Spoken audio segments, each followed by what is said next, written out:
नमस्कार दोस्तों, देश के संसदीय इतिहास में कल का दिन काफी ज्यादा महत्वपूर्ण रहा। देश के विपक्षी पार्टियों ने देश के उपराष्ट्रपति जगदीप धनखड़ के खिलाफ अविश्वास प्रस्ताव पेश किए।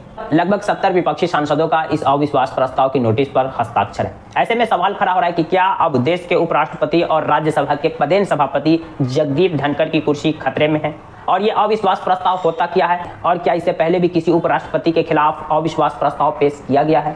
अविश्वास प्रस्ताव पास करने की प्रक्रिया क्या है? क्या इन्हें सिर्फ राज्यसभा से पारित करना पड़ता है या फिर राज्यसभा से और लोकसभा दोनों से पारित करना पड़ता है? अगर राज्यसभा और लोकसभा दोनों से इन्हें पास करना पड़ता है तो क्या विपक्ष के पास राज्यसभा और लोकसभा दोनों में संख्या बल है जो इस प्रस्ताव को पारित करवा सकती है? अगर विपक्ष के पास संख्या बल नहीं है तो फिर विपक्ष ये प्रस्ताव लाई क्यों?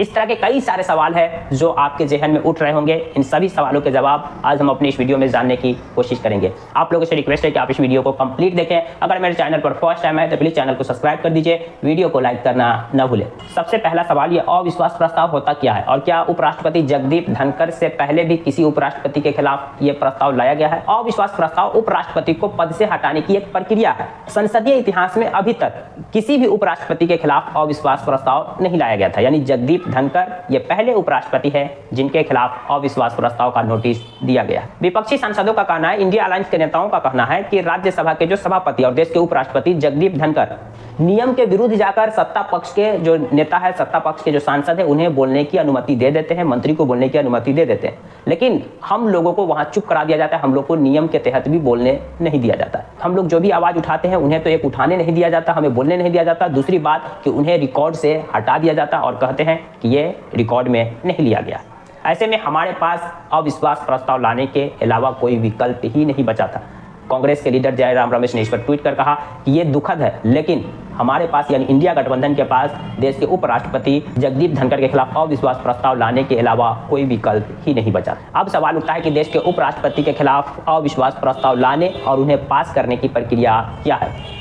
संविधान के आर्टिकल 67 है जिसके अंदर उपराष्ट्रपति की नियुक्ति और हटाने की प्रक्रिया शामिल है। इसी अनुच्छेद में अविश्वास प्रस्ताव के बारे में विस्तार से बताया गया है। देश के उपराष्ट्रपति के खिलाफ संसद में अविश्वास प्रस्ताव पेश करने से 14 दिन पहले उन्हें नोटिस देना होता है। यानी कल जो 10 दिसंबर का दिन था, कल नोटिस दिया गया विपक्षी सांसदों के द्वारा कि हम देश के उपराष्ट्रपति के खिलाफ अविश्वास प्रस्ताव लाना चाहते हैं। 14 दिन के बाद इस पर बहस होती है, इस पर चर्चा होती है, वोटिंग होती है। यहाँ पर हम आपको बता दें कि जब अविश्वास प्रस्ताव पर चर्चा होती है संसद में या राज्यसभा में, तो सभापति उसकी अध्यक्षता नहीं करते हैं। सभापति उस समय अध्यक्ष नहीं होते, किसी और को अध्यक्ष बनाया जाता है, यानी अध्यक्ष की कुर्सी पर कोई और बैठते हैं, चेयरमैन की कुर्सी पर कोई और बैठते हैं। ऐसे तो मतलब कि लोकसभा के अगर स्पीकर के खिलाफ अविश्वास प्रस्ताव आता है तो स्पीकर नहीं बैठ सकते, तो उस समय डिप्टी स्पीकर बैठते हैं। ऐसा ही राज्यसभा। एक और बात है कि जब सत्ता पक्ष और विपक्ष दोनों के वोट मतलब कि समान हो जाए, यानी कि विपक्षी गठबंधनों के जो वोट है उतना ही हो जाए और सत्ता पक्ष की ओर से दोनों वोट समान हो जाए, कोई भी बहुमत अचीव न कर पाए, तो इस केस में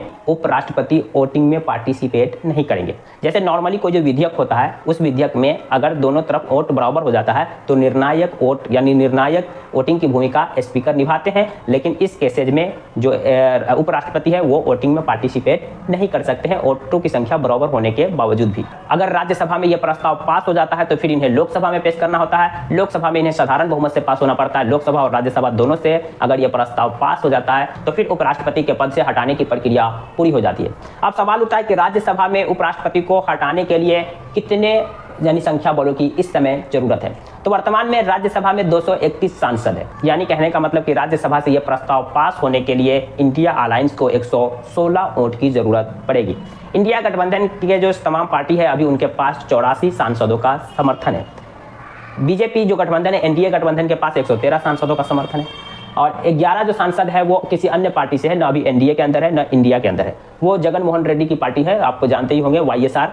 समय समय पर बीजेपी का साथ देती रही है, लेकिन लोकसभा चुनाव के बाद जब उनका अच्छा रिजल्ट नहीं आया, आंध्र प्रदेश में उनके मतलब कि सांसदों की संख्या काफ़ी कम हो गई, विधानसभा में बुरी तरह से हार गए, तो यानी कि अब एनडीए के साथ जाने की संभावना कम है, लेकिन अभी भी वो इंडिया के साथ नहीं। अगर वो इंडिया के साथ आ भी जाते हैं फिर भी इन आंकड़ा को जोड़ लिया जाए तो ये 95 हो जाता है। अभी भी जो 116 का आंकड़ा है अचीव करने के लिए इंडिया ब्लॉक को लगभग 21 सांसदों का समर्थन चाहिए। तो वही एनडीए गठबंधन के पास 113 तो है ही, 3 स्वतंत्र और 6 नॉमिनेटेड की बात कर ले, नॉमिनेटेड हमेशा सरकार के साथ ही जाते हैं लगभग, तो ये 122 के करीब पहुंच जाते हैं। यानी कि राज्यसभा से ये प्रस्ताव पारित नहीं हो पाएगा, और जब राज्यसभा से ही पारित नहीं होगा तो लोकसभा में कहां से पेश किया जाएगा। अगर राज्यसभा में किसी तरह विपक्षी गठबंधन इस प्रस्ताव को पारित भी करवा लेती है तो फिर लोकसभा में तो ये मुश्किल भरा काम है ही, क्योंकि लोकसभा में भी विपक्षी गठबंधन के पास लगभग 236 या 37 है। वहीं एनडीए जो बीजेपी गठबंधन है उसके पास 293 सांसदों का समर्थन है। तो यानी कि ये तो पहले राज्यसभा में ही पारित होना मुश्किल है, फिर इसके बाद अगर राज्यसभा से पारित हो जाता है तो लोकसभा में भी पारित होना असंभव है। यानी कि उपराष्ट्रपति जगदीप धनखड़ की कुर्सी खतरे में तो नहीं है, लेकिन देश के संसदीय इतिहास में पहली बार किसी उपराष्ट्रपति के खिलाफ अविश्वास प्रस्ताव पेश किया गया है। अब यहाँ पर फिर सवाल उठता है कि विपक्षी पार्टी या विपक्षी गठबंधन इस बात को समझती है कि मेरे पास संख्या बल नहीं है, हम इस प्रस्ताव को राज्यसभा और लोकसभा से पारित नहीं करवा सकते हैं, तो फिर उन्होंने ऐसा कदम क्यों उठाया, वो इस प्रस्ताव को लाई क्यों? इसका जवाब हमने पहले शुरू में ही दिया कि जो कांग्रेस पार्टी है या इंडिया गठबंधन का कहना है कि हमारे पास इसके अलावा कोई विकल्प ही नहीं बचाता, क्योंकि हमें संसद में बोलने ही नहीं दिया जाता, नियम के तहत नहीं बोलने दिया जाता। हम जो आवाज उठाते हैं, हम जो बात रखते हैं, उनको संसदीय रिकॉर्ड से हटा दिया जाता है, और वहीं सत्ता पक्ष के जो सांसद है या मंत्री है उनको बोलने दिया जाता है, नियम के विरुद्ध बोलने दिया जाता है। तो हमारे पास इसके अलावा कोई विकल्प ही नहीं बचाता, इसलिए हम इसे लेकर आए। दूसरे जो एंगल इसके निकल के आते हैं कि ये एक प्रकार का पॉलिटिकल प्रेशर भी है, और यूं कह सकते हैं कि राज्यसभा के जो सभापति उस पर एक नैतिक दबाव बनाने की तैयारी भी है। यानी कि इस प्रस्ताव के जरिए विपक्षी गठबंधन सरकार पर एक तौर से दबाव बनाने की कोशिश कर रही है। जानकारी पसंद आई तो प्लीज वीडियो को लाइक कर दीजिए, चैनल को सब्सक्राइब कर दीजिए। Thank you for watching.